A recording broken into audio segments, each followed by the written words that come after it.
Tekken 8 has some insane updates, a lot that are very, very good. And there's actually one super controversial one. Let's talk about it. We got the Heihachi release, new story mode DLC that's absolutely free, ranked updates, expanded, and just when it comes to points and everything throughout the core essential of ranked. Also a faster matchmaking system, main menu character customization where you can now put your favorite characters on that front screen, online practice plus new practice features to really help dive into that learning process, special style upgrades, tons of character buffs and patches, nerfs, etc. So make sure you check on your character. The Tekken Pass, the most controversial thing, which is paying for a DLC stage, which got people really heated. Harada did have to go in depth explaining himself why they did charge for this DLC, stating that they at least gave away a free story expansion. All in all, I still think it's a dope update. There's a lot of content they've been giving us for free, so I'm not super mad at it, and it's not very expensive. Tekken 8 still giving the goods though, man. I'm excited. Of course, let's go ahead and talk about the main frame of everything, which is Heihachi. Heihachi is long anticipated and very beloved by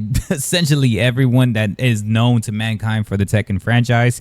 Heihachi being around is great. Again, what is possibly one of the more original controversial things before like the actual paid DLC stage, but Heihachi now, I think it kind of simmered down since that stuff, but I feel it. Some people kind of wanted it, some people didn't mind. I think at the end of the day, he is monumental, and if Mortal Kombat continues to bring like their type of like monumental characters, then it's only right that Heihachi can come back to Tekken, of course, and it just makes him that much more powerful in who he is when it comes to lore, and I guess for like story writing and all that stuff. But Heihachi being back, he's insane.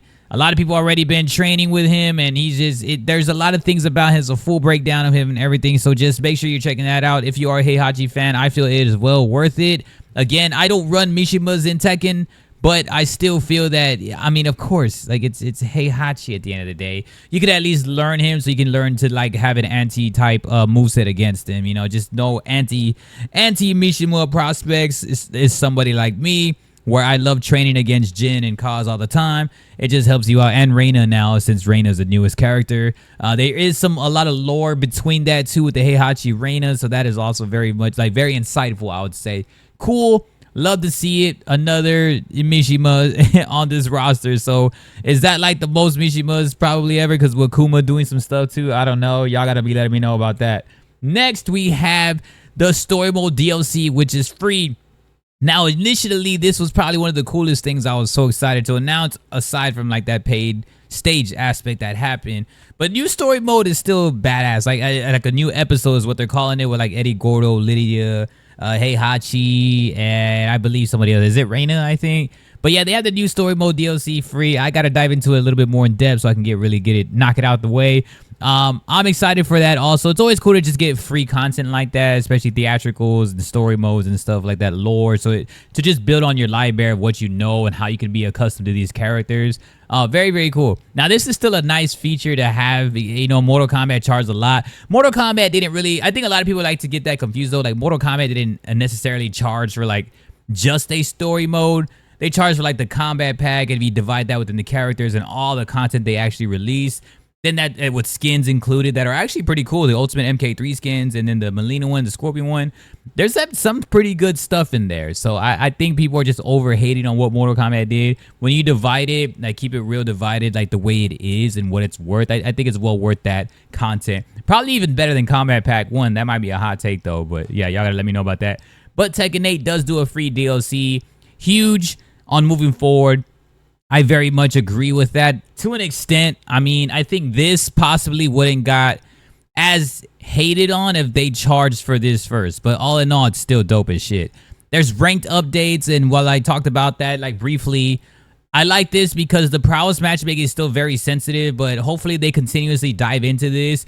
And they're also working on people plugging, so when people plug, you can like use AI, use like a ghost instead, so you continuously fight and get your points. Still don't know why they don't just give us a quitality type thing like the way Mortal Kombat does, where somebody quits, they get their points, they announce a big ass quitality, it makes it for a fun clip, and that's it. Or they could just like say disconnected and just gives you the win. I don't know why they don't make it that simplified. Maybe it's a lot harder than what I'm thinking, but I thought it would be harder for them to actually add what they're doing now, which is like when somebody plugs on you, it's going to be a ghost battle instead, where you're just facing a smarter AI. But I don't know. I don't really like that essentially. It wouldn't feel right, like earned, you know what I mean? But whatever. I'm still down with it, I guess, at the end of the day.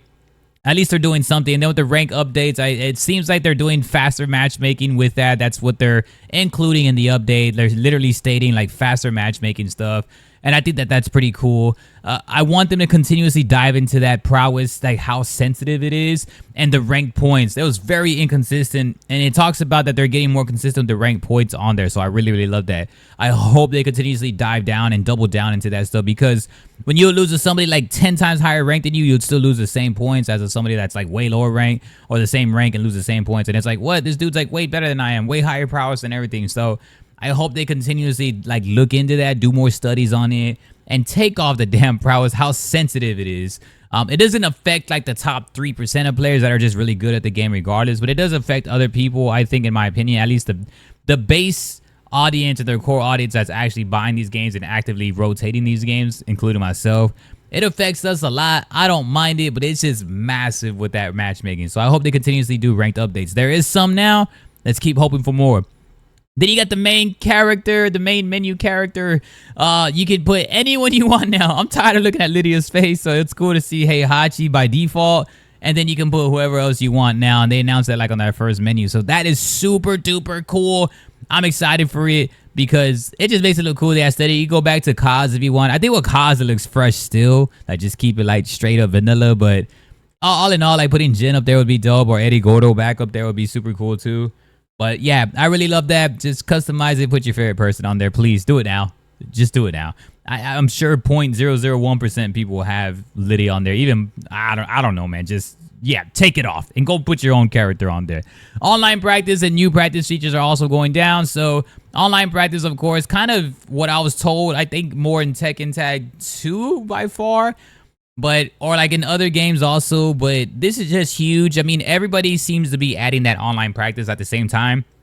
Mortal Kombat, Street Fighter, and Tekken all doing this and kind of shuffling this around. So it's cool to see online practice on the big three of fighting games. We need that. If you want to be training or labbing with like some of your friends or viewers or whatever, how you do it these days. Then you got new practice features where they're adding to help go in depth with like all your practice stuff. They do have a list of things of what they're trying out, like certain scenarios, I would say, right? Like recovery gauges and stuff like that. So go check all that shit out, man. I've been diving into that too. It's been pretty fun. Then they got special style upgrades. They do have like the aerial essential with special style. And they just kind of went in depth, patched it up a little bit, added a little bit of buff to it. So if you use special style, I'm not too familiar with special style. I never used special style. But if you're using special style currently, which I know people all the way up until like blue rank at times use special style, which is insane to me. No hate whatsoever. Yeah, I just check it out and see if it fits like something that you like with special style. Quit advancing so far with it though. And then you get tons of character buffs and patches. There's a list of it. I know Yoshimitsu's in there, Ling in there. I think it's Devil Jin that got some stuff. It's a pretty good known list of who got buffs and who really got patched up. And that's always great too for Tekken people, because you know, like damn well, like how long it's been going down. Like you got the Devil Jin, and it's not forcing the stance after he. When you got the EWGF, and then you also get Raven gets a launch, a better launch. Lars gets a little bit better stuff. Lee gets a little bit of a better thing. Yoshi, like what I said earlier, and I think it's Nina and Dragunov.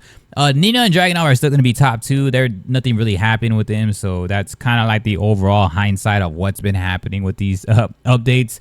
And then they did announce a new Tekken Pass, which still kind of got heat. The first Tekken Pass that came out really got heat, of course. Now it's like everybody's just like, whatever. But then now coming around to October, there was something that really went to the next level, which how we will talk about this, which was the DLC stage.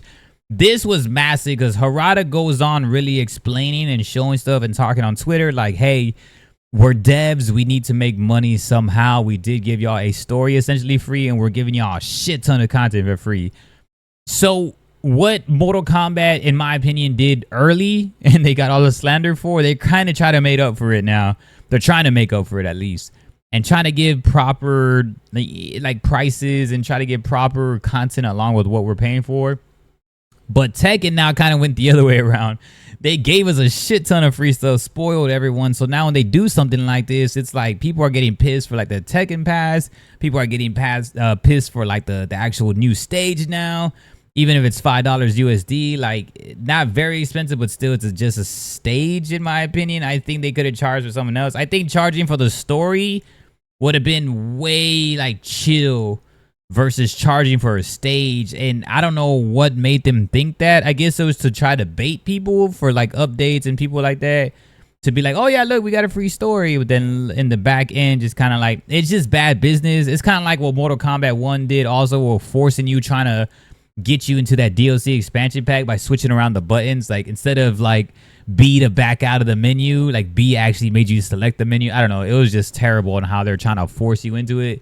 So Tekken kind of puts you in that situation now, and I think a lot of people are not liking that.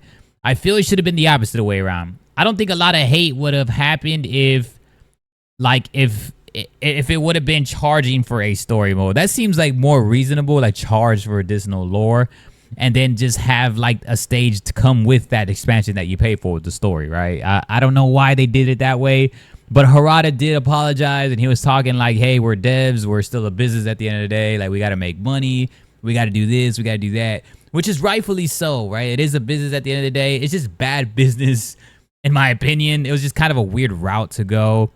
That's going to be controversial for a while. I think that goes up just as bad as like the Mortal Kombat fatality, except the Mortal Kombat fatality was way worse because fatalities are just what made Mortal Kombat in the first place. So it was weird. Although it was different. It was a unique holiday fatality. They're still charging for fatalities. Here is a stage. I'm not too sure if Tekken ever has charged for a stage before, so it is getting a lot of heat. But yeah, again, Harada did explain himself. I'm cool with it though, man. Like a 9 out of 10, I guess, type update. Because other than that, there's a lot of shit that really came out that is really cool. And a lot of shit prior that came out that I really enjoyed myself when it came to Tekken. So, yeah, y'all got to be letting me know what's up. So many updates, the Heihachi new story mode, ranked updates, and patches. And you got like faster matchmaking now. You got main characters that you can customize on your menu. Now you got the online practice. You got new practice features, special style upgrades, character buffs, some patches. Not really too much nerfs per se. Then you got a new Tekken Pass, and you got the DLC paid stage, which is the most controversial. Y'all let me know what y'all think about it, and I appreciate y'all, man. Leave your comments as I always do. Like, read them, and I get back to you all. It also helps spread awareness. It helps the fighting game community, and people do pay attention to these videos, man. There's videos that reach thousands of views that I make. Some just do decent, but either way, like, your voice is like recognized, at least on my channel, and we've been spreading awareness. We're very passionate about it, so I appreciate y'all. Peace.